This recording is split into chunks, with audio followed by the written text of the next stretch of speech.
സംസ്ഥാനത്ത് വർദ്ധിച്ചു വരുന്ന ലഹരി ഉപയോഗത്തിനെതിരെ ബോധവൽക്കരണ പരിപാടിയുമായി കെപിസിസിയുടെ കലാ സാംസ്കാരിക വിഭാഗം സംസ്കാര സാഹിതി തളരില്ല കേരളം തകരില്ല യുവത എന്ന മുദ്രാവാക്യമുയർത്തി ശ്രദ്ധിക്കേണ്ട അമ്പാനെ എന്ന നാടകത്തിന്റെ സംസ്ഥാനതല ഉദ്ഘാടനം മാർച്ച് 20-ന് തിരുവനന്തപുരത്ത് നടക്കും.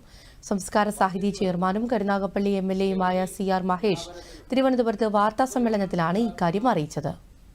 കൊലപാതകത്തിനെതിരായി കേരളത്തിൽ നമ്മളെ അതിശയിപ്പിക്കുകയും അത്ഭുതപ്പെടുത്തുകയും ചെയ്യുന്ന തരത്തിൽ സാംസ്കാരിക നായകന്മാരും യുവജന സംഘടനകളും ഉത്തരവാദിത്തപ്പെട്ട പ്രസ്ഥാനങ്ങളുമെല്ലാം നിശബ്ദരായിരിക്കുന്ന അവസരത്തിൽ കെപിസിസിയുടെ കലാ സാംസ്കാരിക വിഭാഗമായ സംസ്കാര സാഹിതി സംസ്ഥാന കമ്മിറ്റിയുടെ നേതൃത്വത്തിൽ ഈ ലഹരി വ്യാപനത്തിനും കൊലപാതകത്തിനുമെതിരായി പ്രൊഫഷണലായി തന്നെ കേരളത്തിൽ തെരഞ്ഞെടുക്കപ്പെട്ട 100 കേന്ദ്രങ്ങളിൽ മനോഹരമായ നാടകം അവതരിപ്പിക്കാൻ തീരുമാനിച്ചിരിക്കുന്നു. കേരളത്തിലെ തിരഞ്ഞെടുക്കപ്പെട്ട 100 കേന്ദ്രങ്ങളിലാണ് ബോധവൽക്കരണ നാടകം അവതരിപ്പിക്കുക.